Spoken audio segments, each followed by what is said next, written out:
Good evening, everyone. Thank you for joining us and welcome to our Region 1 Local Health Mental Health webinar series, Mental Health in a Post-COVID World.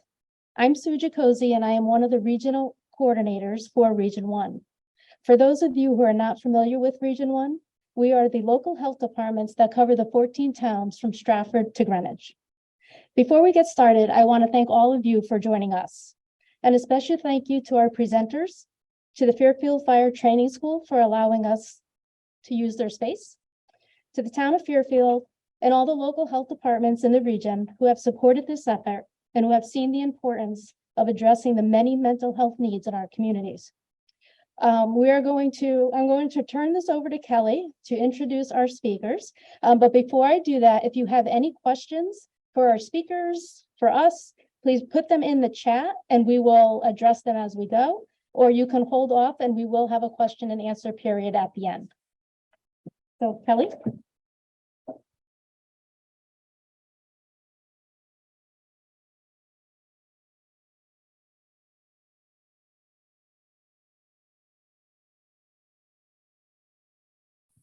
We can't hear you. To put me on mute. Thank you very much.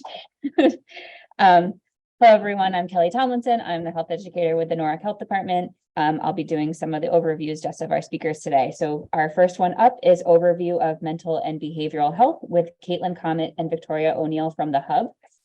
Caitlin is a program coordinator at the Hub.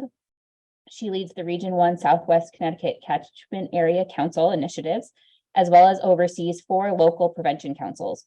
She is also an adjunct professor at John Jay, teaching several courses in the Department of Counseling and Human Services. She participates in the department's anti-racist committee to develop inclusive curriculum and the Safe Zone committee to provide trainings to advocate and raise awareness for the LGBTQIA+ individuals. Victoria is the program coordinator at the Hub. Much of Victoria's work is focused on suicide prevention and postvention, as well as working to reduce the stigma surrounding the topic. She is passionate about issues surrounding social, economic, and racial justice, as well as combating issues of stigmatization around vulnerable populations. Just give me one moment to pull up her slides.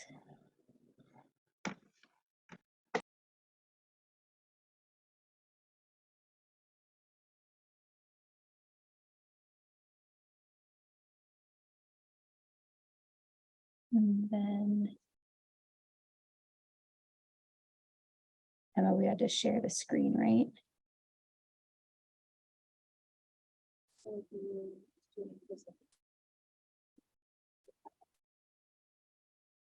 Yeah, it's not. You want to come over? It's just not popping up.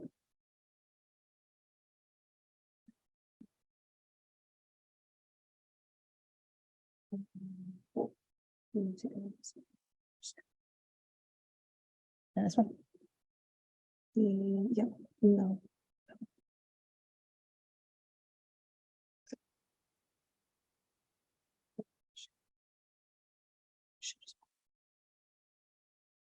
All right. Can you guys see the slides? Are you seeing the slides and the notes as well? We're seeing the slides. Awesome. All right. All right.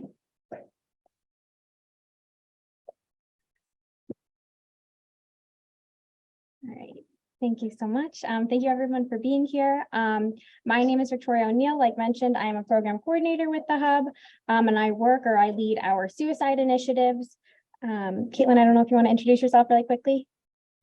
Sure. Hi, everybody. My name is Caitlin Comet. I apologize for not being able to join in person, and I can't see the in-person attendees, but I can see the Zoom attendees. It's nice to be here with you all regardless to talk about really important conversations around mental health.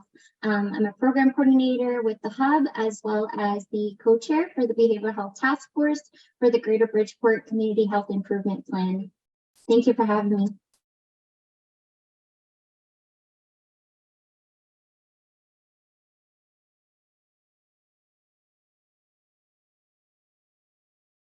All right, sorry, technology is never my best friend, so I apologize.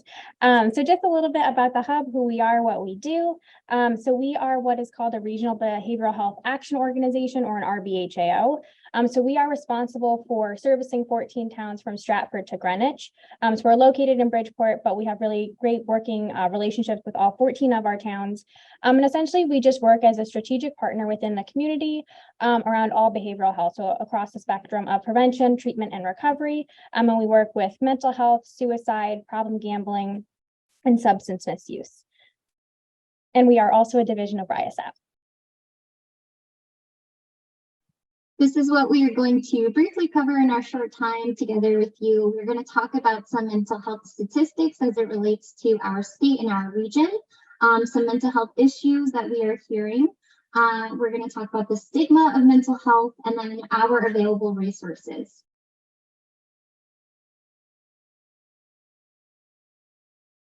All right. So we have a lot of great data that does inform us of what is happening in behavioral health as it relates to youth and young adults, and older adults. We pulled some highlights that we felt that were significant. Starting us off from the Connecticut School Health Youth Survey, which surveys Connecticut high school students throughout the state, found that 70% of high school students reported that their mental health was not good in the past month. So this tells us that there's a high number of youth that are not feeling great, that are not feeling the best that they can. They feel that their mental health is not the best that it can be. Many are suffering. We also see an increase in youth and young adults reporting symptoms of depression, anxiety, and serious thoughts of suicide. We see this increase especially after COVID. Many of our youth and young adults were struggling even before COVID, but then COVID certainly was a huge challenge and created a significant shift, especially in how youth are communicating and building social skills, creating meaningful relationships and healthy coping strategies. Something else that's really important to know is that numbers of youth and young adults struggling with mental health are high, but the amount of individuals actually receiving treatment is low. So we see here 49% of Connecticut youth who have depression did not receive care last year. And sometimes this struggling can lead to really scary outcomes. And we see that here with suicide being the third leading cause of death for ages 10 to 24 in our state. Shifting to adults, we do see a huge difference in mental health pre and post-COVID as it comes to adults. Before the pandemic, about 20% and around that number were reporting symptoms of depression and anxiety.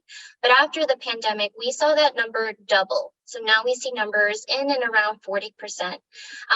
So we see that COVID certainly had an effect on our mental health, exacerbated a lot of our symptoms. And similar to the youth, there are high numbers of people struggling and high numbers of people not receiving treatment. There's a lot of alarming data, but we will quickly go through this and we will end with hope and the strengths that are happening as well in our region. So a lot of the findings within our region of Southwestern Connecticut are very reflective of overall statewide findings as well. But because the hub is really responsible for Region 1, a lot of our data also reflects those 14 towns. So for among our youth locally, we did see again a really high increase in the number of individuals who reported diagnosable depression, but also just overall depressive symptoms. And like Caitlin was just mentioning, across the state, but again, just really narrowing in on our region, those post-pandemic versus pre-pandemic findings in relation to depression and anxiety are significantly higher after the pandemic. And again, I think in all of the conversations that we have, it's really tricky to talk about mental health in a vacuum and not really, understand the impact that COVID has had on everybody's mental health across backgrounds. We have on here some significant findings or some kind of subpopulations who may potentially be at higher risk or report these symptoms at higher rates. So that's older adults. One thing also to know is that older adults, especially since kind of early 2021, so again, the beginning of COVID, older adults, so ages 65 and up, had a significant increase in suicides. So just something to be aware of. I think there is obviously a multitude of factors to contribute to that, but isolation felt by all. But again, maybe our elderly just a little bit more is something to consider. We also see our veterans, those essential workers, our first responders, LGBTQIA individuals, individuals who may not speak English as their first language, who may have a different first language. Again, just really being able to understand what gaps are in our services, what barriers there are to in accessing those services. We also see a low perception of harm for cannabis and vaping, but I also do want to highlight that our local prevention councils are doing a lot of amazing work, specifically surrounding vaping as well. So we have seen those numbers and those trends start to decrease, which really just shows, and I'm sure Kathy will talk about this as well, but our local prevention councils are really forces to be reckoned with. They do a lot of great work. So we're always kind of trying to sing their praises, but especially in relation to vaping, they've done a lot of great work. They've led a lot of amazing initiatives. So we are seeing those numbers start to decrease. Again, with the onset of the pandemic, we saw an increase in substance use and misuse. So we did see an increased use in alcohol. And there's often a really strong or high correlation between substance misuse and mental health symptoms. So understanding the presence of co-occurring disorders. And then just some more data points. So in 2021, there were 56 suicide deaths. The highest age range for suicide deaths were ages 25 to 44. And the town within our region with a higher rate was Bridgeport. And then again, just because co-occurring disorders are so prevalent, we also included that there were 162 overdose deaths within our in 2021, mostly occurring in Bridgeport. So again, definitely sobering numbers to really be mindful of, take into account when we're having conversations surrounding mental health. So this is a little bit more data. I think data is always important to be mindful of because it educates our work, really empowers our work. So it's always kind of good just to be somewhat mindful of the trends that we're seeing statistically speaking. But I always like to encourage people as well that when we talk about data, these numbers, these trends, these percentages are also reflective of real lives being impacted. So always kind of keeping that in the back of our minds as well. So we have statewide findings and then findings around the areas of Greenwich, Fairfield, Bridgeport, and Trumbull. So as the large majority of these percentages show, that for our region, we often have higher percentages of, symptoms of anxiety, of feeling down, depressed, or hopeless, or not getting connected, getting connected to those supports. So again, that is a really strong asset of our region, is that there is a plethora of resources, some of which we will talk about. I'm sure my other presenters will really hone in on available resources, but just also being mindful that there are a lot of resources and people are able to get connected to those as well. All right. So part of what we do at the Hub is gather a lot of data, and we present this data, whether it be quantitative, but also qualitative anecdotal data in our priority report. This is a regional needs assessment report that we publish every 2 years. We're currently in the process of publishing our 2022 report, but what we found in an array of different behavioral health topics, we were able to rank these topics according to trends and gaps and needs from our 2020 report. So you'll see on this slide that our top 3 priorities was mental health, suicide, and alcohol. And with all the data we've been gathering, the focus groups we've been conducting, the many meetings that we attend, the many people that we meet and we hear their story, we are able to identify different challenges that arise and that do have significant influence and contribute to those numbers that we just presented. So for example, admissions for behavioral health treatment has increased, which may not necessarily be a challenge because it makes sense with the numbers that we're seeing, but it can also be a good thing because that means more people are getting the treatment that they need. However, if we don't have enough resources or the capacity to meet this need, then our workforce can become overwhelmed and in many ways is overwhelmed. We are aware of some processes for receiving treatment is incredibly lengthy, and wait lists to receive treatment can be anything from 2 days to 2 weeks to 2 months or more. In relation to this, I mentioned that sometimes we lack enough capacity to meet mental health needs. A part of this is lack of funding for agencies and staff shortages. So it can be really difficult to recruit and maintain staffing with enough money or resources. So sustainability is something that really fluctuates. We also see that because the demand for treatment is so high, there are sometimes not enough long-term services or insurances that will cover the services needed for individuals. So because the whole system is really overwhelmed, it can be nearly impossible to also offer follow-up or wraparound care, and that is often needed. I know that we went through some sobering and upsetting numbers. However, data is very powerful, and whether, again, that's reported qualitative data, quantitative data, or anecdotal stories that we hear every day, regardless, this all informs us of the need that is there and the work that is needed to be done. And we're all capable of meeting these needs in our communities to create healthier and happier lives for us all. So we are going to end on a high note here. We have a lot of strengths in our state, in our region. We have a strong system of peer support groups, both in person and online, and many that are free. We have, which is also a great resource for individuals who are on those wait lists for individual treatment. 988, the new suicide crisis lifeline, was created in response to this need and has been proven to be incredibly successful thus far. We do see more funding opportunities, for example, suicide grants focusing on public health, and we see this happening in Norwalk and other towns. We see an increase in collaboration of services and stakeholders, so many of us are coming together, working together, and committed to breaking down silos. And all across behavioral health, the biggest strength, in my opinion, is seeing an increase in awareness and care. So we're all here today talking about behavioral health. This is an amazing opportunity that goes to show, our strength and our resilience. So the more people that are talking about mental health, the better, in communities, at events, and more. For example, spaces like this. So we do see more people getting more passionate, getting involved locally, getting involved in their advocacy, and that does bring more attention from the state, and especially from our legislators. And we saw that as legislators are having an increased interest in mental health and wanting to pass bills that really help us out. So with all of this attention to mental health, we have an increase in motivation, an increase in workforce development, increase in funding, and overall just increase in compassion and empathy for others. So one of the challenges we do face is stigma, something we're all pretty familiar with in many different ways, but stigma can be so incredibly strong and bounded into many cultures. Stigma is a negative social attitude attached to the character or a characteristic of an individual, and it does imply negativity, judgment, and disapproval.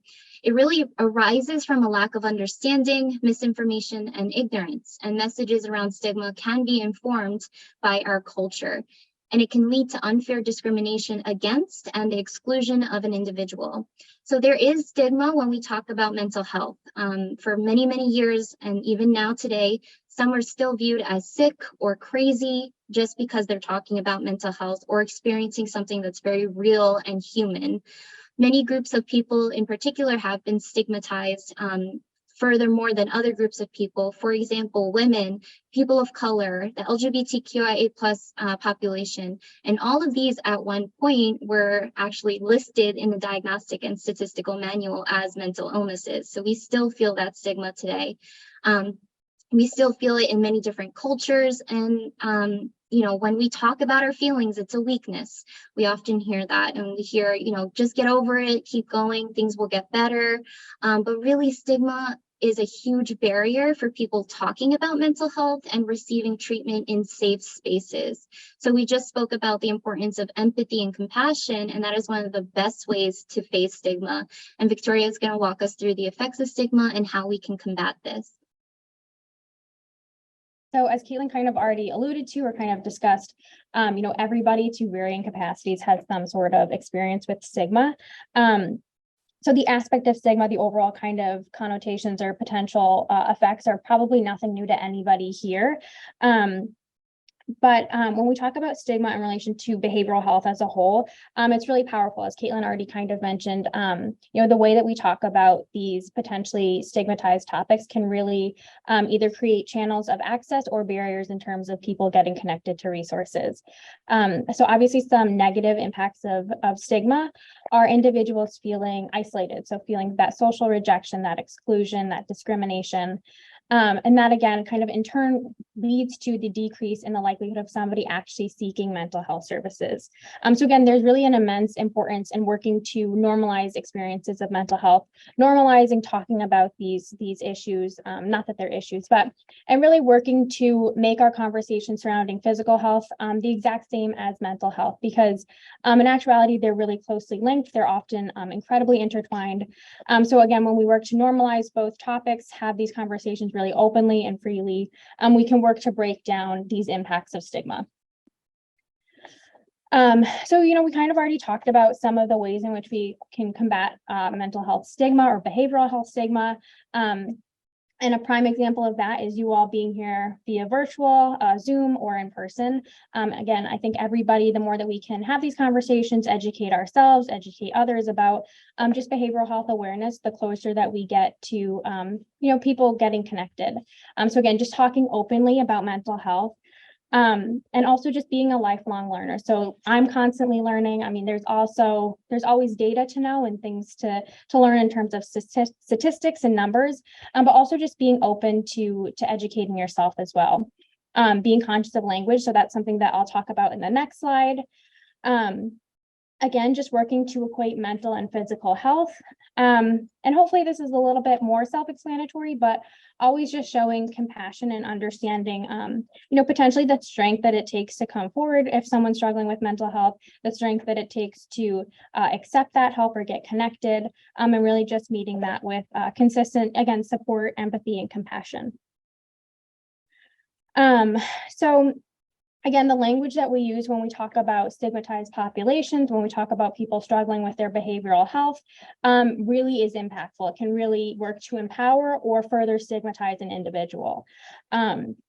So words shape how we view the world, but also how we view others. So one thing that, I kind of like to say is, instead of asking what is wrong with you, ask what happened to you. So understanding the why as well, working to really humanize individuals' experiences.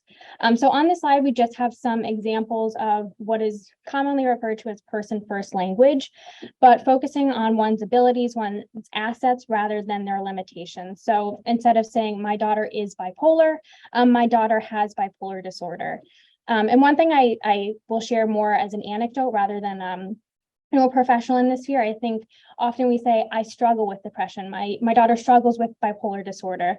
And instead of using that word struggle, just, saying my daughter has bipolar disorder, because that's not necessarily a struggle. It's just an aspect of somebody's daily life. So again, just really working to focus on strength building. And then again, I know we've talked about a lot of sobering information, sobering statistics. But, we do see these trends. We do see rises and increases in, reports of mental health, behavioral health, substance misuse, again, across our state, across our nation, in our region. But there's always hope, and hope starts with all of us. So we really just want to empower you all to break that stigma, to start these conversations, and really just to emphasize the messages that you or individuals are not alone, and being able to identify yourself as a support person. If you are somebody in need, being able to identify others as supports for yourself. We really do want to focus on the positive towards the end of this presentation. All right, and we're just at the end here, so thank you for your time so far. We'll quickly go through these resources.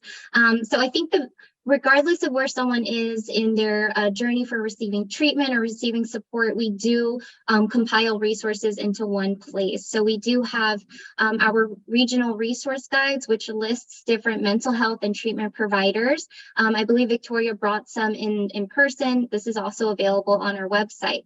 Other examples are our suicide crisis resources, inclusive mental and behavioral health resources, and then crisis lines.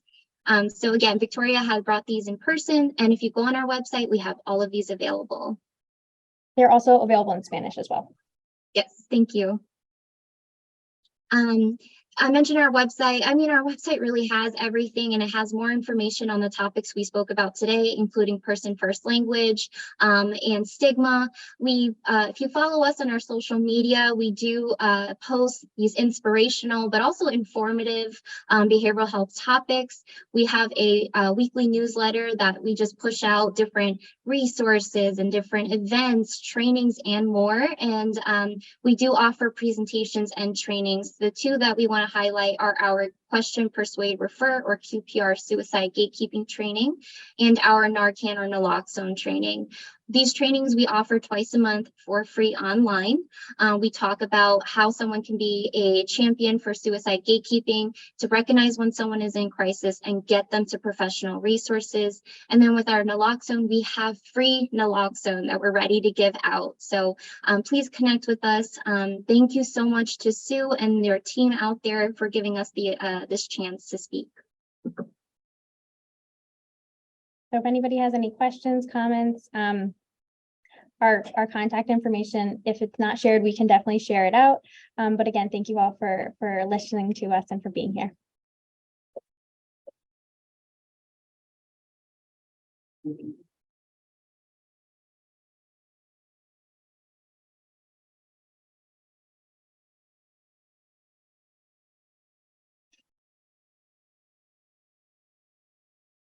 All right. Thank you, Caitlin, and thank you, Victoria, so much for sharing today.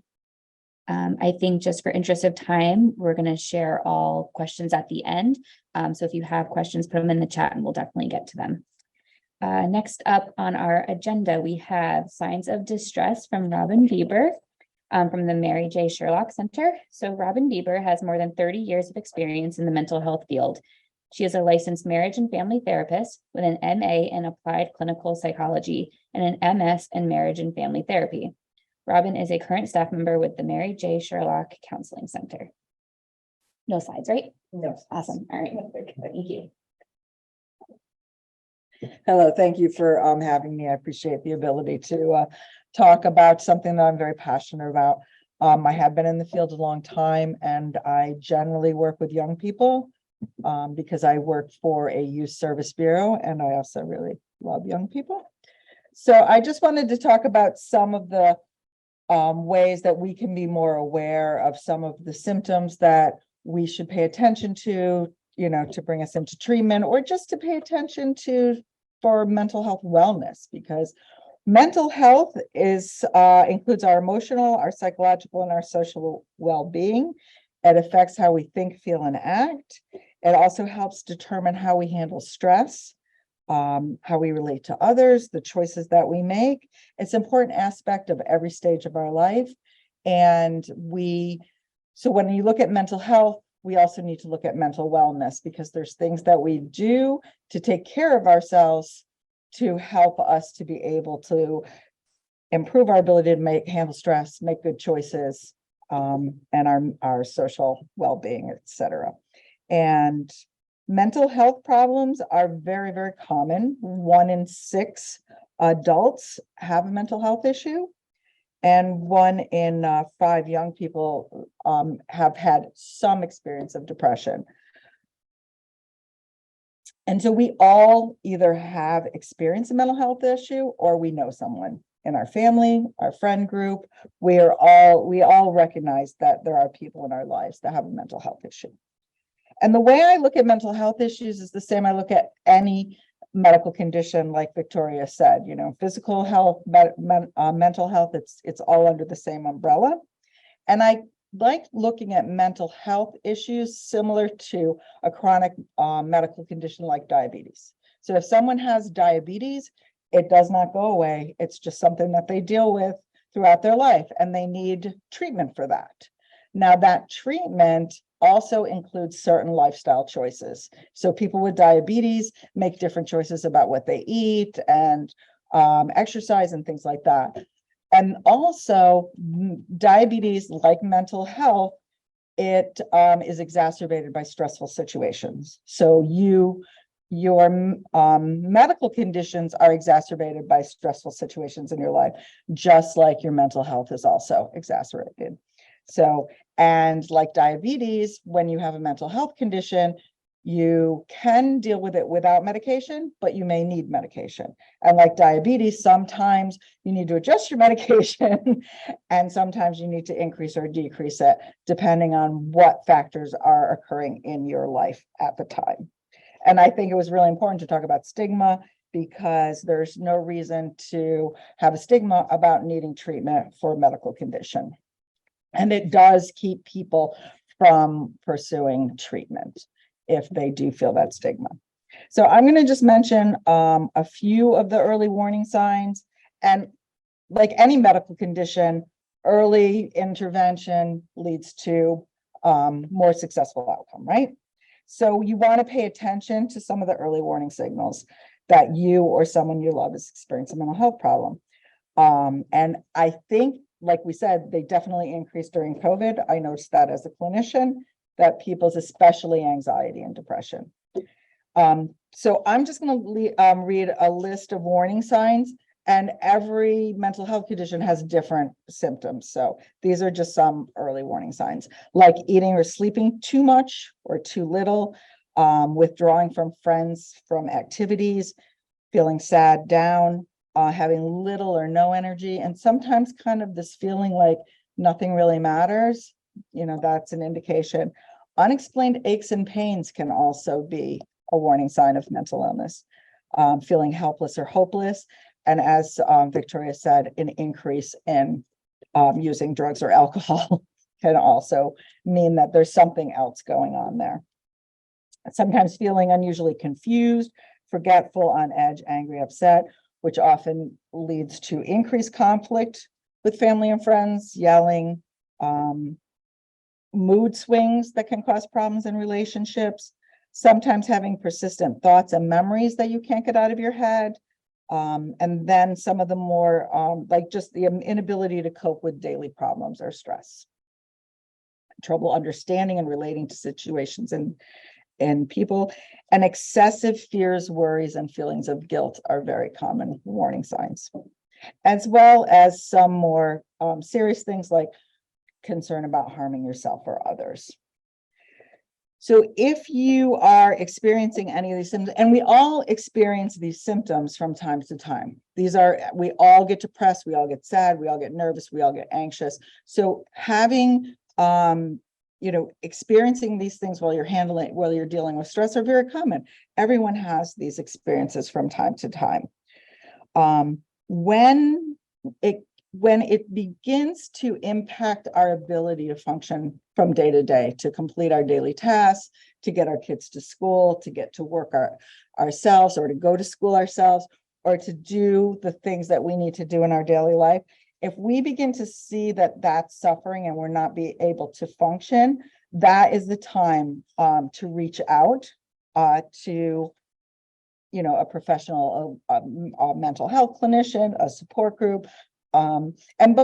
So that's really the line when you know that it's impacting you. The other thing I want to mention is if you have a family member who is reluctant, who you notice is having some symptoms, sometimes it's helpful to be empathetic and to just listen to them and offer them encouragement and support. Like, Victoria said, there is a stigma. So you may want to go with them to the first appointment. You may want to make some phone calls for them. It also, navigating the mental health system can be kind of daunting. You have to make a lot of phone calls, leave a lot of messages. So if you have the ability to help a loved one do that, that can be really helpful. And then I just want to talk about some of the things that we need to do every day in our lives to help with our own mental wellness, is other than paying attention to the warning signs. Also just get routine medical care. Just make sure that, you're seeing your doctor and not ignoring anything. And take good care of yourself. Make sure that you're eating well, sleeping well. If you are under significant stress, it's okay to take a time out, to not go out that night, to, spend time with friends, or to do what you need to do to take care of yourself. Exercise, meditation, support groups are all great ways to take care of your mental wellness. So the Mary J. Sherlock Counseling Center, as I said, is a youth service bureau. So we focus on the needs of youth and the community and develop ways to address their needs. We offer individual and family counseling for Trumbull residents because we are a Trumbulltown agency. But we also offer a lot of support groups and other programs for people in the state. So we offer a vaping cessation program for youth and for adults, because we all know vaping is a big issue. There's a coping strategies group for teens, which teaches teens different strategies for dealing with their emotional upsets in more healthy ways. And it's actually going on right now. So I'm missing my co-leaders taking care of that. We also have some support groups. We have a suicide loss survivor support group. So if someone is impacted by a suicide, that's very traumatic, and we have a support group to help people. We also have a grief and loss support group for other types of grieving. We also have a smoking cessation group for adults. And we have a post-vention program, which she mentioned, Victoria mentioned post-vention. Post-vention is a community or response if there is a suicide in the community to reach out and help those people who are impacted. And the last one is a teen adventure group, which is for teens, and it utilizes challenging outdoor activities to kind of build self-esteem, teen leadership, and team building, things like that. So thank you very much for having me.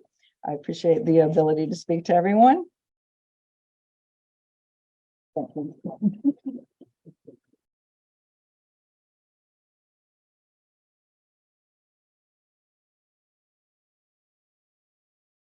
Thank you so much, Robin. Yeah, one second, there was a question in the chat, specifically for Robin, asking if these services were just for Trumbull residents, but I think you did answer that and said that. Just individual and family counseling is just for Trumbull residents. The other things, the support groups and the teen adventure group and the coping strategies groups, those are for anyone. Were you guys able to hear that okay? The answer? Okay. All right. Thank you so much. So next on our agenda is Kelly Edwards from the Department of Mental Health and Addiction Services. Kelly is a behavioral health program manager in the Prevention and Health Promotion Division of DEMIS, which is the Department of Mental Health and Addiction Services. Prior to working at DEMIS, she had spent over 20 years coordinating the prevention efforts in Clinton and providing clinical services in Wethersfield and Ellington. Kelly has a specific passion for mental health and athletics, having been both a college athlete and coach. Okay. Kelly, do you want me to pull the slides up on my end, and you can just let me know when to switch the... Sure. Thank you. Thank you very much. So good evening, everyone. Thank you for having me come out tonight. And I'm here just to talk to you guys a little bit about a positive thing that's going on in the state regarding mental health. I'm really proud of the work that the Hub is doing. It was really great to hear more about it. It's one of the programs that we work with closely here at DEMIS. So great work and a lot of work. So great presentation. And I know that their resources are excellent.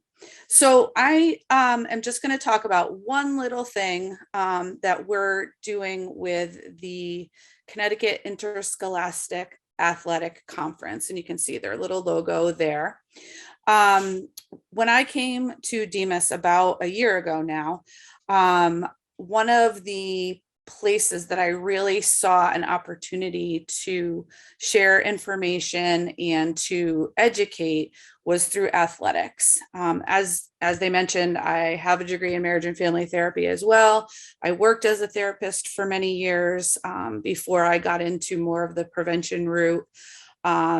Substance use prevention always is paired with mental health. And as a college athlete, college coach, and now parent of two young ladies, one is a high school athlete, one's a college athlete, I could definitely see the need for information at the athletic level. I'm meant, maybe you're aware or not, there were many suicides by collegiate athletes in the last couple of years through COVID. And it really has become an interest and a study of mine to learn about the specific needs of athletes. And as I did so in Connecticut, the number is about 60 to 65% of all high school athletes or all high school students will take part in a sport over their high school career. So I figured, wow, that's a lot of young people that care about health. That's a lot of people that care about health. So let's really look into and provide some more information about mental health. So this is just kind of an intro slide. It talks a little bit about the press release that the CIAC put out when we decided to partner. And I'm going to tell you a little bit more if you'll share the next slide.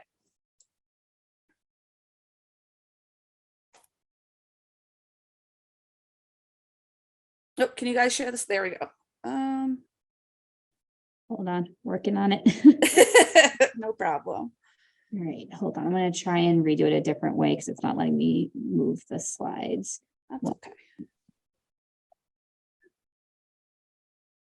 And as she's trying to get that up, I can see that there's some really important questions in the chat that we should definitely make sure you guys get back to.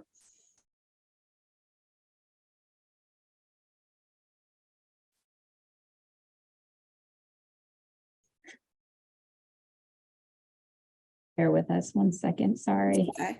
Always technology gives us a problem. It's tough when you're trying to do in person and virtual.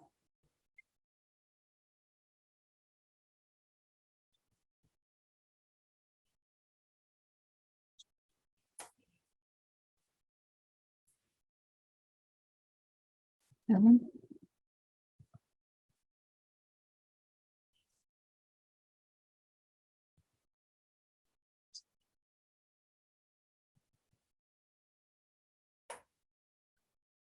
All right, how's that? Okay. I was trying to open it up on my end too, so let me close that back out and get back to you. Perfect. Okay, so in partnership with the Connecticut Clearinghouse, it's kind of a dual partnership with the CIAC. These are some of the major things that we are working on. So we are creating 2 different videos, which will be available for, one is going to be directed toward all the Connecticut middle and high school coaches. And it's going to talk about data and statistics similar to what you heard tonight about mental health and also the major substance use going on. So we'll be sharing alcohol, marijuana, and vaping as our main substances that are used by our young people in Connecticut. So one will be directed with some information toward coaches, and the other will contain similar information, but directed towards parents and the athletes. And we're hopeful that the athletic directors will find this to be useful when they have the go back to your sport night, information nights, when everybody comes and meets with their teams and coaches. So we're hoping to get a universal message out to all athletes and parents, as well as resources. So there'll be some data, there'll be some just discussion points, and then of course, the resources and websites on where to find information. So that's shared universally as well. Our change of script van, which you can see there in purple. Many of you may have seen it or even asked it to come out to your activities. We have been able to be invited to bring that van out to some of the state championship games. And for example, the basketball championships are held at Mohegan Sun. Softball is going to be held up at UConn. We went out to the football state championships at Rentschler Field, and the soccer at Trinity Health Stadium. So just, again, bringing visibility to substance use prevention and mental health with the van, which has lots and lots of resources on a variety of different topics. So again, just getting the information out into people's hands. We have an invitation to be able to present. We haven't yet, but we will at different conferences that they host through the Connecticut Association of Schools, which is the partner of CIAC. So we're going to be able to get in front of the athletic directors to talk about some of this, as well as the principals and the coaches as well. So it's just a lot of exposure that we've been granted. If you go to CIACsports.com, you'll see their regular front page, which has a lot of news and schedules, but it will also have a link to a back page, which lists a lot of mental health and substance use resources. So that's a brand new page that they've built specific to the athletes. I think they have something like 92,000 followers and a crazy number of hits to their website. So we figured if it's a site that athletes and parents and coaches are familiar with, they may feel more comfortable accessing some information there. So by all means, put it there. On the right-hand side, you can see a couple of the new Be in the Know cannabis with the legalized adult use cannabis in Connecticut. There's a whole new website, and Be in the Know ct.org that you can see there, and that information will also be on the website. Things that are going on also at the championships is these things that you're seeing here, the Be in the Know, as well as in the springtime, we're going to be doing highlighting the 988 campaign at the championships, like up on the Jumbotron or along like ticker tape things like you could see at the Excel Center if you go and watch UConn play or anything. That information will be displayed up there as well. The coaches circle I'm going to show you in a second. And actually, okay, let's go ahead and move to the next slide. Hopefully it works. There we go. There it is. Okay, so here's an example of a way that Demas is trying to shine the light on what's going right in our state. So we were going to do it once a month, and they've actually approved that we're going to do it twice a month to spotlight high school and middle school coaches across the state that are kind of coaching the whole athlete, coaching, you know, the mental, the physical, the spiritual, and not just, you know, whether or not we win this game, but the whole person.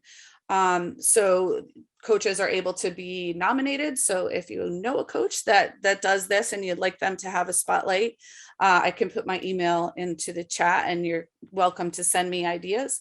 The first one was Jim Barnett, who is the fencing coach at Morgan and happens to be somebody that I know well, and somebody that really focuses on mental health, talks to his fencers about suicide prevention, you know, just a lot of life skills. So what we're hoping to accomplish through this is by having it on the CIAC Twitter and webpage, more coaches are going to read this content, and more coaches will start to really, if they haven't recognized the importance of it, it'll reinforce to them the importance of coaching that whole athlete, including mental health in their you know, their practices and their game mantra and all of that. So just creating more opportunity for conversation. And of course, we love to shine the light on things that are going well. And I think the next slide is also an example of the coaches circle, if we can look at that. Yep, so another one we've done, Tony Signella from North Haven. Again, just coaching the whole athlete and including mental health and all the things that he does. So if we could go to the last slide.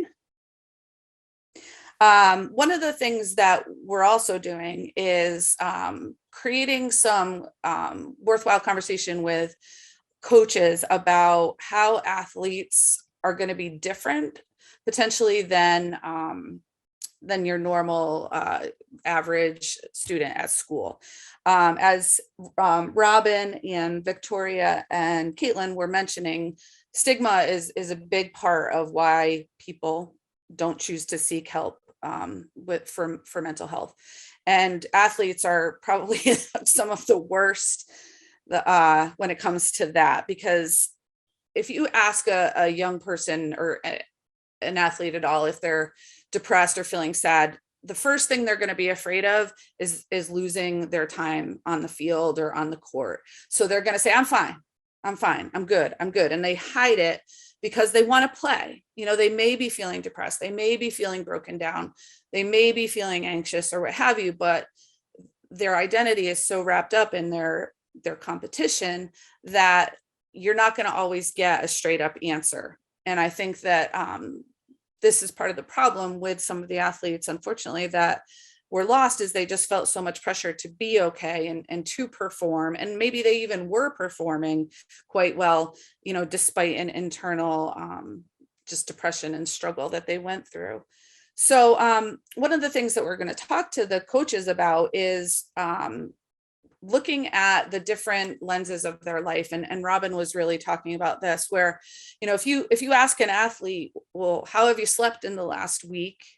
That's going to be a different answer than, are you depressed? What are they eating? You know, how many times did they go to McDonald's or Taco Bell or whatever? Are they eating enough?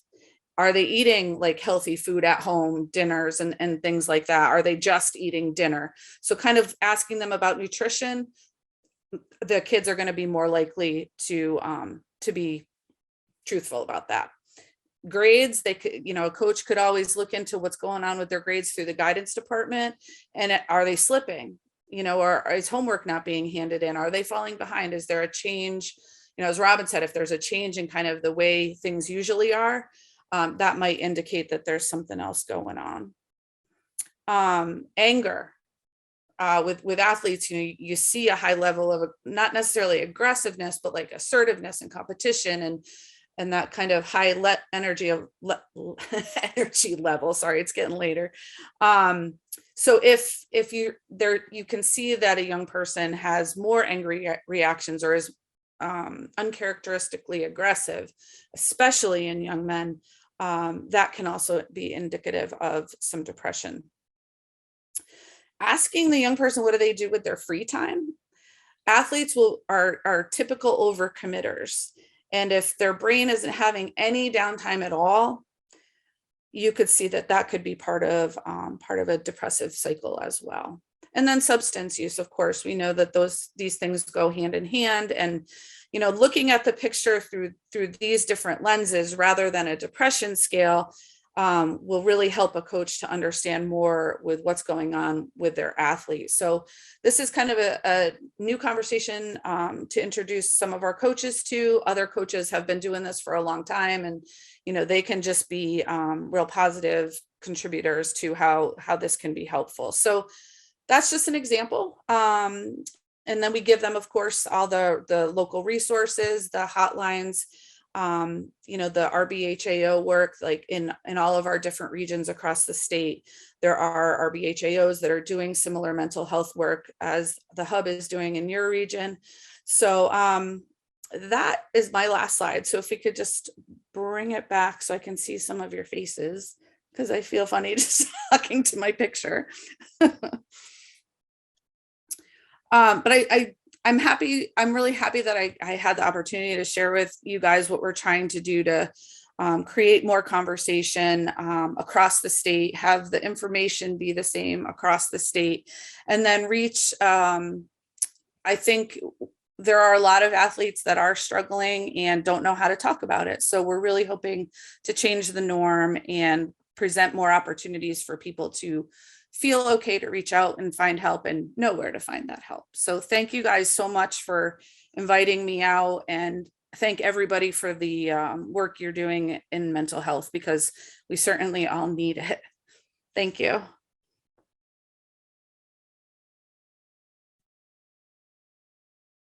Thank you so much. And I saw a lot of questions in the chat that we'll get to afterwards, but I did see a lot was asked. So thank you.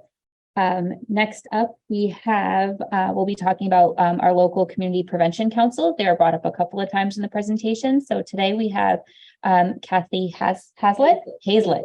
My one job as facilitator, to get the names right. Kathy Hazlett from Fairfield Cares Community Prevention Council. She is the director of Fairfield Cares. Kathy has her master's in public health and 20 years of experience in youth substance use prevention. Let me get this pulled up for you. All right. That's not it. All right.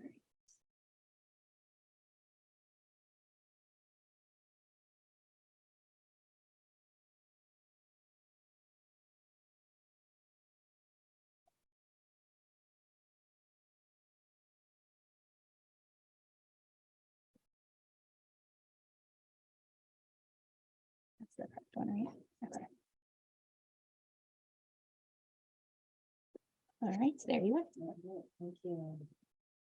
Thank you, everyone, and thank you for this opportunity to speak about the coalitions, the community coalitions in Region 1. My focus is on mental health, but it should be known that our main focus is substance use prevention. But I'm going to also share some information as soon as I can advance the slide. Hold on. There we go. So just so you're aware, we're very fortunate that we have a coalition in each of the 14 towns in Fairfield County. And as the saying goes, one coalition is one coalition. We all look a little different. We're all organized a little differently, but more or less, our missions are pretty much the same, focusing on substance use prevention, reduction, and mental health wellness promotion. Our regional behavior health action organization is the hub, as has been talked about already. For those of you who are not familiar with local community coalitions, that link right there will take you directly to the list of the 14 coalitions in Fairfield County. And when you hover over each coalition's name, you'll be directed to their website. And on those websites, you will have a bevy of resources and information. All right, I am having challenges getting this to move. Hold on, advance, can I use the arrow? There we go, all right. Some of the things that we all have in common, as we all are the designated local prevention council for the town. We focus on youth substance use prevention, reduction, and promotion of mental health wellness. Some coalitions will also expand their services to include young adults or even adults in their service population. Fairfield Cares, we primarily focus on youth, which expands into that under 21 age group. And we do that by bringing together a wide array of community partners. And in most cases, we're involving a variety of sectors from the community because, you know, as it's stated in the slide, local problems require local solutions. And it's not just the issue of families, it's not just the issue of schools or of parents. It really is involving all sectors of the community to come together to address the issue, whether it be a mental health issue or a substance use issue. And just so folks, I'm not going to get into the weeds too much here, but I think it's important for everyone to realize that community coalitions do have a framework. We do have a methodology to address issues in our community. We first focus on data. Everything that coalitions do is data driven. And from the data, we're now assessing, you know, who needs to be at the table to help us address this issue? And then what are those evidence-based strategies to address? And then we involve implementation and evaluate those strategies to see how we're making a difference. Each coalition is also looking at the protective factors within the community as well as the risk factors.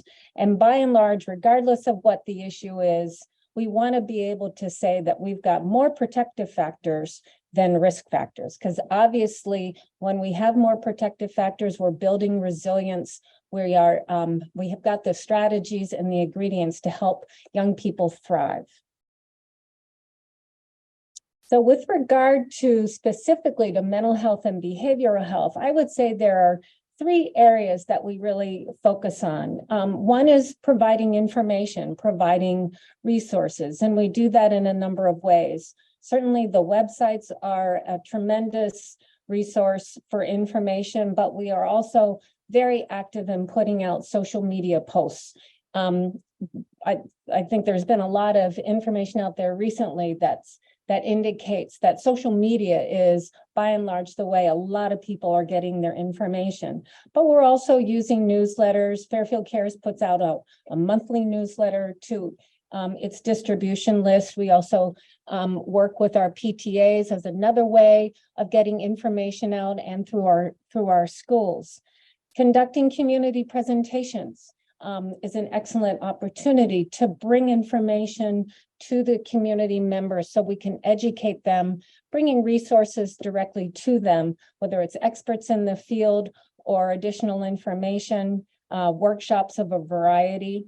We're also building skills. So when it comes to mental health, it's really important that we're enabling people to be empowered to be able to help themselves.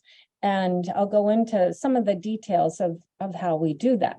So with providing resources, It's Okay Not to Be Okay is a card that our youth committee at Fairfield Cares produced last year. And those cards were about 5 inches by 7 inches, went on the inside of every bathroom stall in the 3 high schools in Fairfield.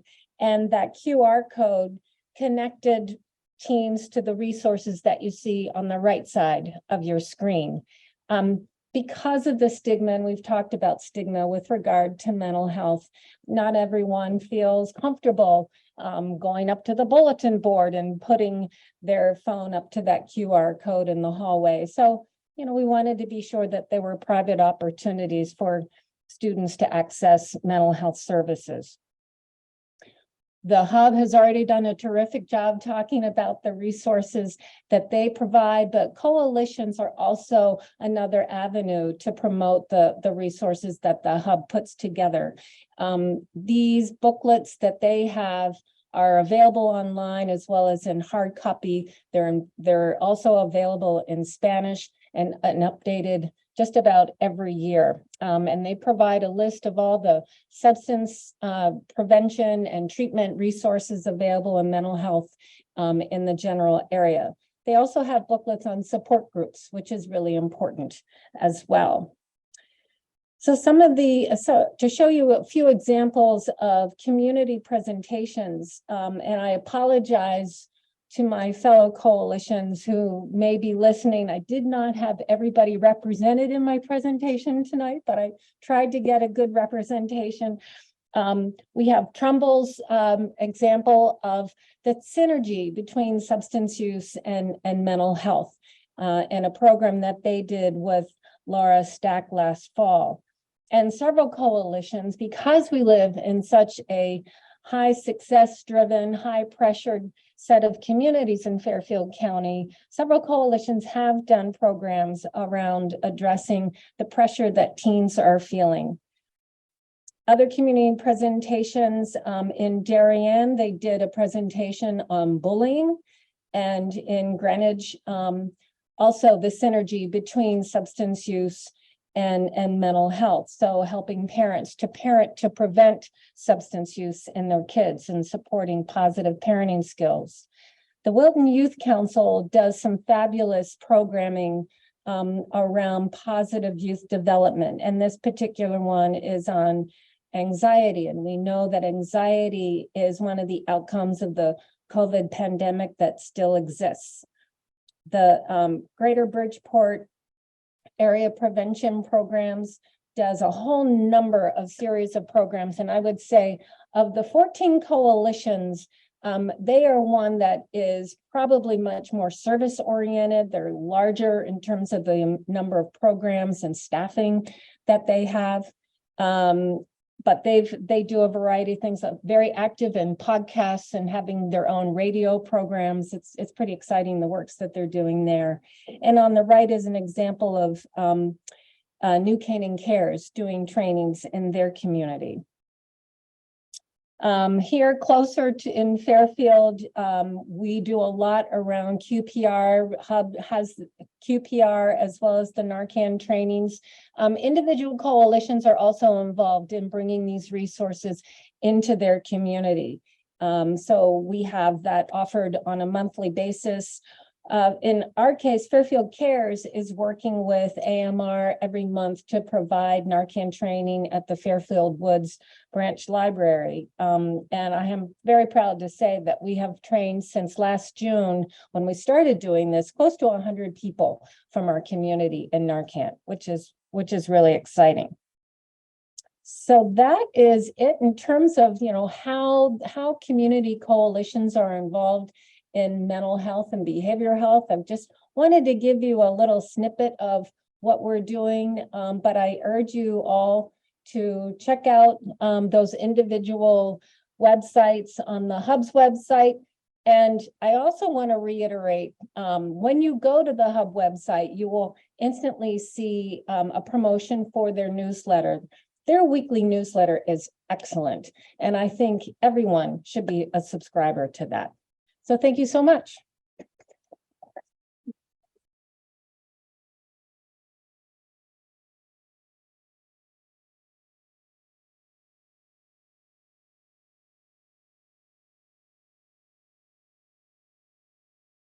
Thank you so much, Kathy. Next up, we have Amanda W., who is a parent of a teenager, and she is going to speak with us today about the resources she has used and how she learned to navigate through the mental health system.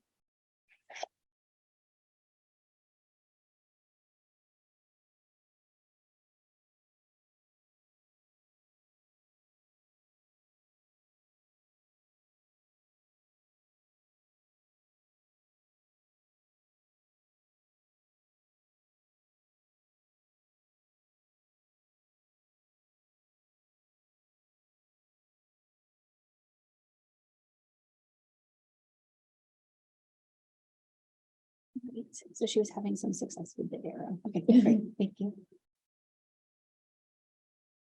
Thank you all for having me here. My name is Amanda, and I am the parent of a child with a serious mental illness. I want to start off by saying I am just that, a parent. I am not a social worker. I have no medical background at all. My experience is my lived experience, and how we have kind of navigated mental health here in the state of Connecticut. Tonight, I'm going to, let me see. There we go. Just my discussion points are about our, like I said, our lived experience, parent resources that have been helpful to me, and to talk a little bit about hope, because hope is so essential when you are going through this as a parent as well as a patient. Stigma has been discussed a lot tonight, and I'm not giving my last name. I'm not going to say my child's name, because they have their story. I have my story as a parent, and then we have our story together. The only thing I feel comfortable discussing is my story. They come from it from a very different perspective than I do. And so I can tell you what it has been like for me to navigate this, but their lived experience is something that will be different. So I am parent to 2 children. The signs began in middle school for our oldest child that there were some mental health issues. The middle school was made aware by friends of some concerning situations with our child, and the guidance office reached out to us to let us know. It was a little bit like see something, say something. And I think that proved that at that time they were in a very good group of friends that were willing to, that they had concerns, that they were willing to actually go out and let someone know about it. I discussed what was going on with the guidance counselor, and I reached out to a friend who happened to be a local psychiatrist, and she recommended some therapists for us. Therapy is different for everybody. Every therapist that we have been to has always told us that you need to date your therapist. It takes a couple sessions to determine whether or not this therapist is the right therapist for you. Our first therapist was not. And it had nothing to do with the therapist. I would have gone to her. I thought she was lovely. But my normally compliant, rule-following child wouldn't even talk at the session. This was not a good fit for us. It took us a couple of sessions to realize that it wasn't going to work. And we took a break. Again, while these symptoms had kind of come up, I wasn't still seeing a full picture. And I think that someone spoke about kind of Robin mentioned, the signs that you begin to see, that withdrawal, maybe a slip in grades, there's no energy, or that what we call in our house the meh feeling. I'm feeling kind of meh right now. Aches and pains. Those were happening, but there was so much going on in the life of a middle schooler that we didn't put it all together. We found another therapist, and this therapist, our child did start to talk a little bit more, which was very helpful, but they weren't putting into place any of the recommendations that the therapist would discuss with them in terms of, just some of the anxiety issues that they were having, some of the feelings that they were having about school. And so we decided to take a little break from it. They were getting ready to go into high school. Things were looking very positive for them. Their friend group was great. They were going to be doing some exciting courses in high school. We thought everything got off with a great start. And about 2 weeks into their freshman year, they came to us to let us know about some very disturbing symptoms that they were having. I'm still grateful that they got to that point that they could share that with us. However, they also shared with us that it had been going on for 3 years. They had been masking all of these symptoms for 3 years. Now, as a parent, it's gut-wrenching, right? To think that your child has been going through this and didn't feel comfortable sharing that with you. We made an appointment immediately with the pediatrician. Pediatrician looked at us and said, "You need to go to the ER right now." And that was when we began to navigate the Connecticut ER process. Now, others have spoken about some of the issues that we have here in the state of Connecticut. And this was 2019, so it was prior to COVID, okay? And we were in the ER for the first time for 2 days before a bed opened up at the Yale Psychiatric Hospital. And the second inpatient that they had, we were in the ER for 3 days. Now, I'm being told by friends that I've now made through support groups and things that these lengths of stay in the ER waiting for a bed are even longer right now, post-COVID, because there's such demand in our state and we just don't have the beds or the resources for it. I'll tell you that listening to everybody speak today and knowing that the state and especially Region 1 is focused on this now, and hopefully we'll be able to get the doctors and the nurses into place that we need so that we can begin to grow and help others in the future. That makes me feel a little bit better.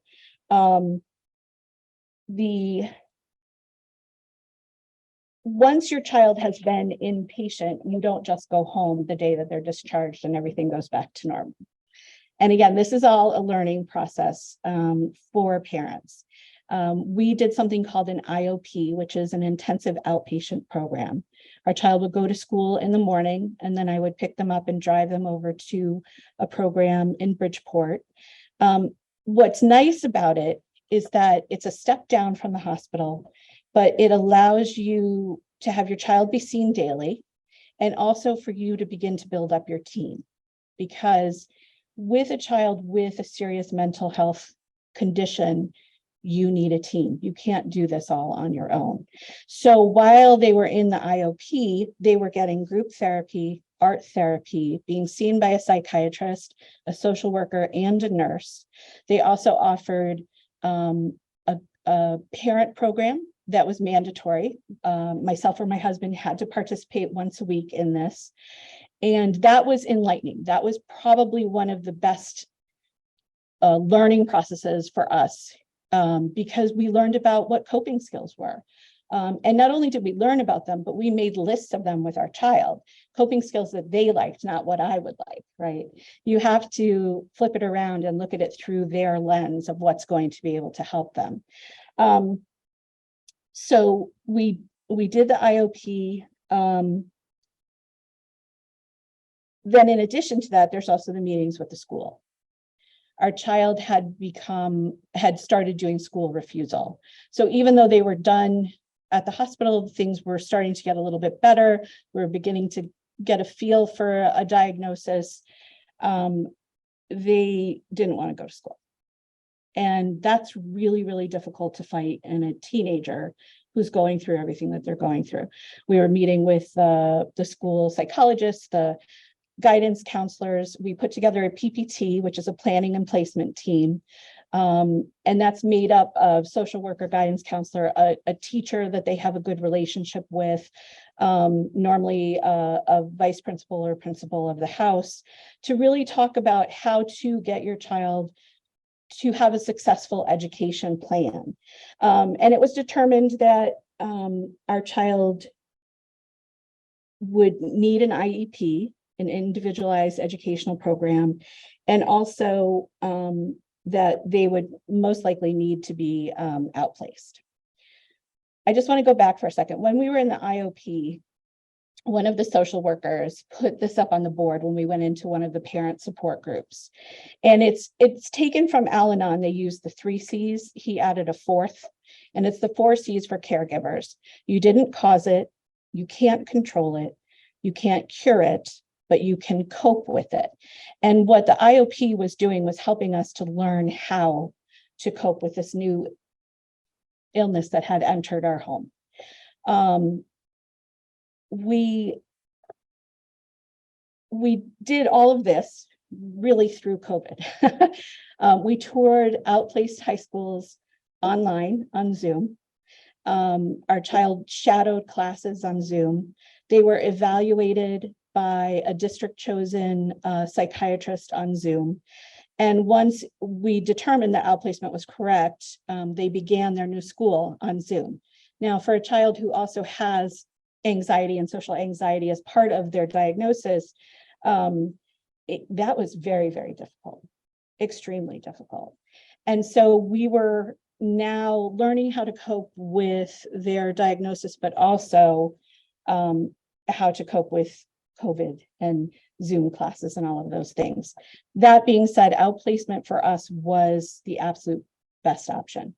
The high school that they were attending was so large and would set off symptoms. And that was where the school refusal was coming from. They could not get through the day because the symptoms were so bad.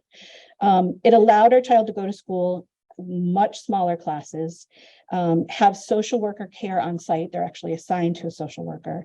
And now they're a senior and they're getting help with their transition to college, which it has been fantastic for us. So I talked about building a team. Your first line are your parents or caregivers or guardians, your therapist and your psychiatrist. These people we found actually through the IOP program and a little bit through the hospitalization. And we've changed a couple of them, honestly, because someone decided to retire. There've been issues along the way with that too. But this is our go-to team. This is who we use when there's resurgence of symptoms or things that we need to work with.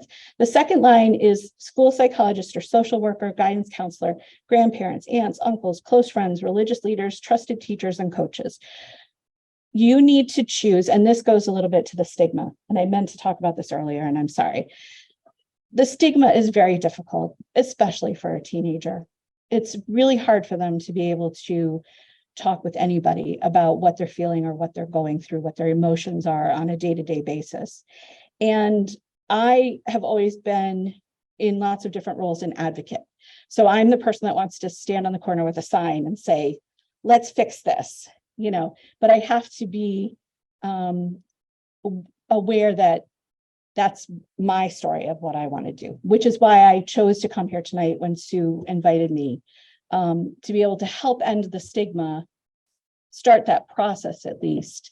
But even just opening up to one of these people in the second line and sharing your own story with them of what you're going through with your child can begin to alleviate some of your own anxieties that you feel as a parent going through this. It's really important to also have someone I refer to as not the mom. When mom says something or makes a suggestion, most teenagers don't really want to listen to it. However, if you have a not the mom from your second line, maybe make a similar suggestion, it often goes better. And that goes with treatment, with different symptom management, with coping skills, it's the same thing. So I firmly believe in not the mom.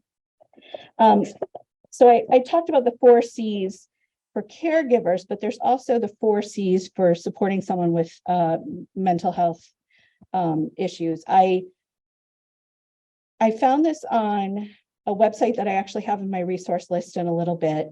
But I really liked it because hindsight for me, taking a step back over the past 3-4 years, it makes so much sense.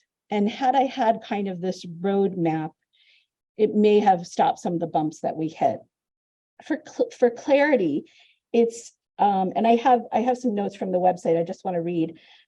If you say, I don't know what to do for you, they may interpret that as, oh, they're tired of me and they don't have any energy to figure out how to help. But even if that's far from the truth, someone with a mental health issue interprets it that way and it can stick. So instead you say, I really care about what you're going through and I want to help, but I'm not sure the best way to do that. I'll keep trying, but is there something specific I can do? Being as crystal clear with a person as you possibly can. And with that comes consistency. We've seen it through a consistency of schedule.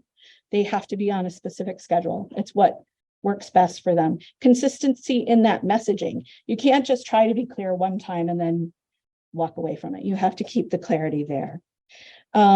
Compassion. I think that one's a bit of a no-brainer, but demonstrating that you understand the gravity of what they're going through is very important. You don't have to know exactly what they're experiencing, but you do need to appreciate the impact of it on their day-to-day life. And I think that is, as a parent, one of the hardest things to watch a child go through is to see how those symptoms clearly from hour to hour even sometimes can affect their life and the choices that they make and the things that they can do. So having that compassion and kind of, again, turning it to their lens is really important. And then curiosity. And curiosity, I will say, for me has been doing the research, learning about their diagnosis, finding support groups, and understanding the road to recovery, right? And I'll talk about recovery in a moment, but trying to observe and instead of instantly respond to things, taking a step back and trying to learn more about it. And as our child has gotten older, and gone through therapy and had all of these experiences, they're able to dialogue more with me. They're able to say to me what it is that they really want or what they really need, far more than what they could do when they were in 7th grade.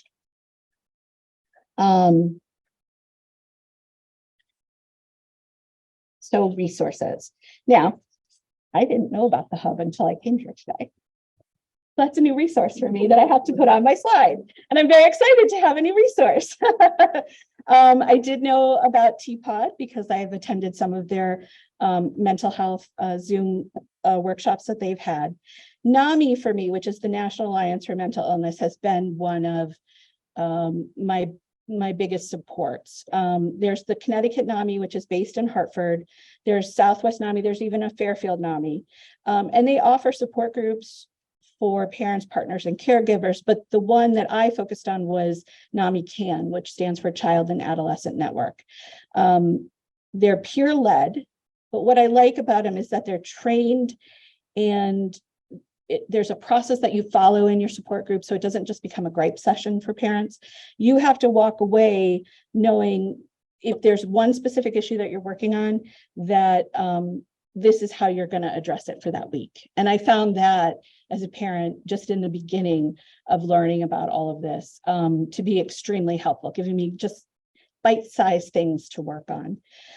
They also have a family-to-family training class, which lasts 8 weeks. It's a bit of a commitment, but I learned so much in that. I will tell you this, I signed up for it about a month after my child came home from the hospital.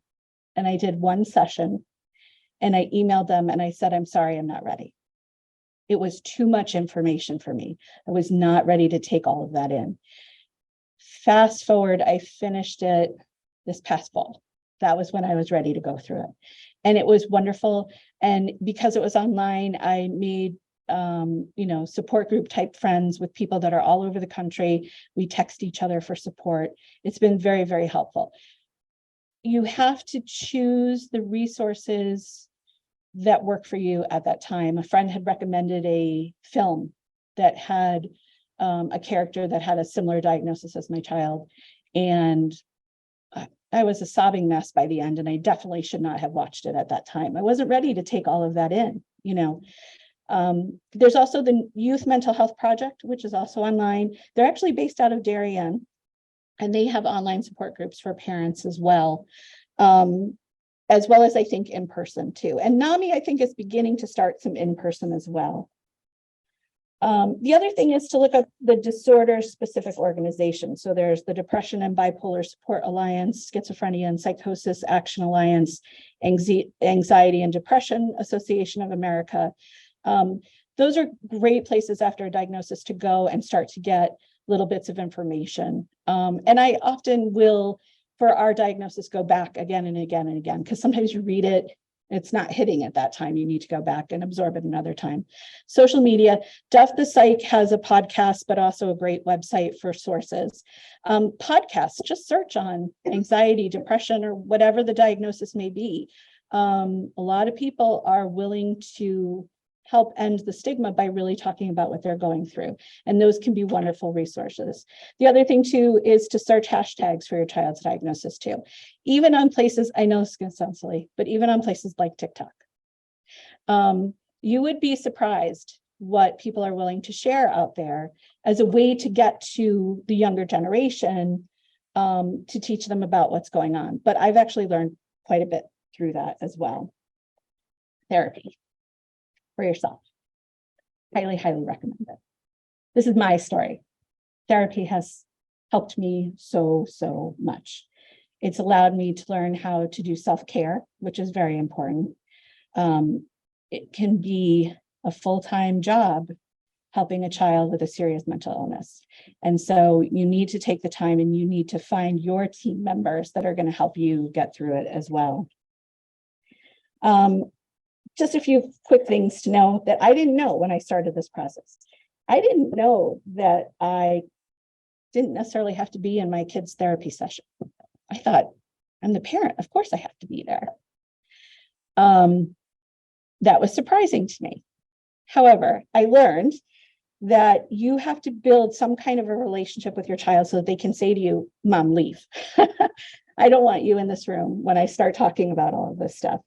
And growing that relationship comes from learning about the coping skills, baking together, doing different activities that you both enjoy so that they feel more comfortable being able to say those things.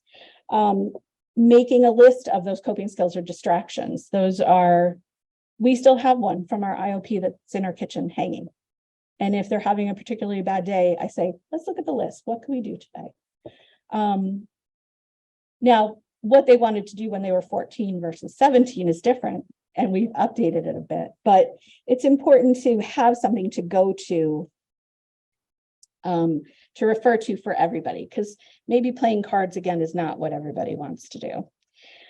I talked about recovery, and recovery in mental illness was something that I didn't understand, because when you think of recovery, I think you think of cure, right? So the term recovery refers to the process of learning how to minimize the symptoms associated with a serious mental illness. Recovery does not mean that the symptoms stop entirely.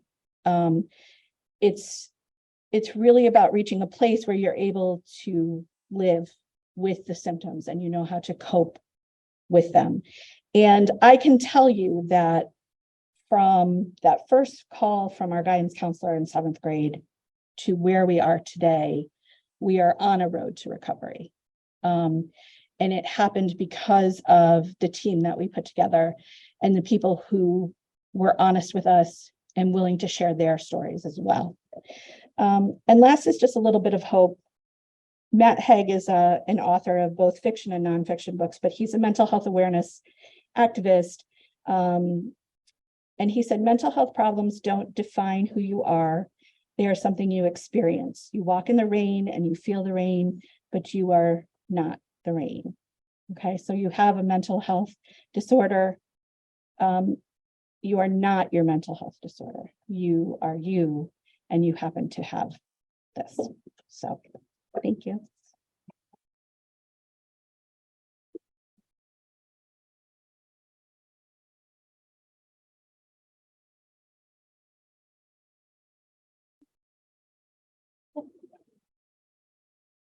So thank you to all of our wonderful speakers. Definitely a lot of information was shared tonight. Definitely a lot of resources. Some you might have heard about, some you might not have heard about. I think the common theme is that no one is in this alone, that everyone knows somebody that has a similar story. So please, it's very important just to reach out to your support network. And reach out to the resources and the services that we do have in Region 1 and throughout the state. We do have some questions that are in the chat that I think we can get to rather quickly, and then we can open it up to anybody who wants to ask them in person. So the first question is, I believe this is specific to Robin, is where does the grief support group meet and how can we find information on it?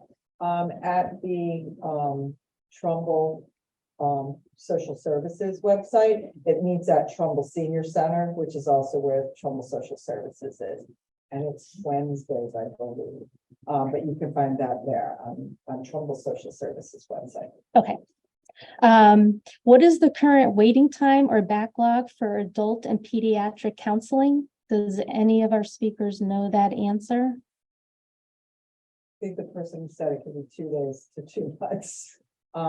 At the counseling center, it's currently 2 weeks to 4 weeks, and a lot of when I tell people who are calling for services that they're actually happy to hear that. So it tells me that the waiting lists are higher other places, and it varies based on who you're calling. Right. And I think also by knowing and learning how to navigate that system and like you said, knowing who you're going to call. That's why you have to make a lot of calls. Correct. There is a comment here on great work, including the FCIAC. I think anybody who has a student athlete knows that they're not immune to mental health illness and disorders, and that while you think they are always the popular kids, they do struggle as well at times. So again, we are all in this together and we all have similar stories. Another organization is the Will to Live Foundation. It's in the chat, the actual link. So thank you for putting that in there. I'm not sure if anybody knows the answer to this one, but is the current structure of behavioral health insurance coverage impeding the ability for lower middle and middle class populations to obtain health care? For example, are the high deductibles or the co-pays too high, which impact the ability to obtain coverage? From a parent standpoint, yes. What I've found is that many psychiatrists are choosing not to accept health insurance, and you have to pay for the service. In addition, when we were in the IOP program, our health insurance decided that our child was done, even though they still had about 3 weeks left in the program. We had to finish, and that was what ended up causing our second inpatient. So, you know, it's tough to navigate. It's a second job. It's a lot of phone calls, as Robin said. But that's the parent perspective. I don't know from the provider side. I think parity, when they talk about parity between physical health services and your insurance and mental health services, is a huge issue. And I think it does vary from insurance to insurance in terms of how well the coverage is for mental health services.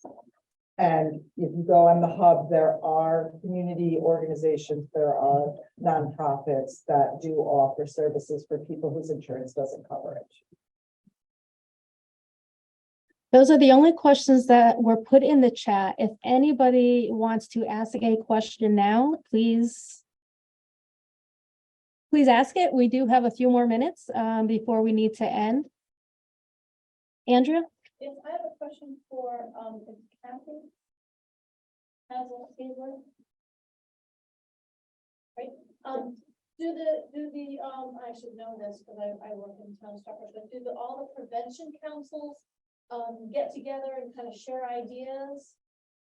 Every quarter, we come together, through the auspices of the hub to meet and to network and to share ideas and to focus on particular agenda items. But yes, that's an opportunity for all of us to network. Yeah.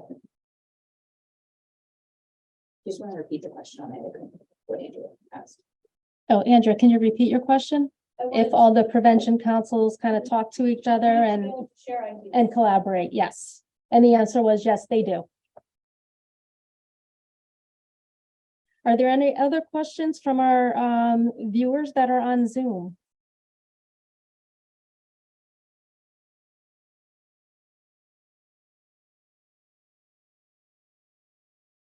Okay, hearing none, I am going to wrap up this program. Again, I want to thank you all for participating and joining us tonight. I think we had some great presentations. Again, a lot of resources were shared. I do have the PowerPoint presentations and I am willing to send them out to everyone. If you already registered, I have your emails and I can send them out to you first thing in the morning. If you don't receive them and you want to just contact me, I will give you my phone number. It's Sue Jacozzi and the number is 203-452-1031. Please give me a call, leave a message if I don't answer, and I am happy to get these slides to you again with all the great resources in there. I hope you found this useful. This is the first webinar in a series of 3 or 4 webinars. We will be doing our next webinar on Thursday, March 2nd from 6 to 7:30 p.m. And our session is going to be geared toward our families, our adolescents, and our teens. So if you are interested, we hope you will join us. We will be sending information out rather soon as we begin to line up our speakers, and I am sure it will be another fun-filled evening for all of you. So please join us. Please contact anyone that was here presenting. You can find their information online, and also your local health departments are a great resource as well to help navigate and help get you the resources that you need. So thank you, everyone, for joining us. Thanks, so. Thank you.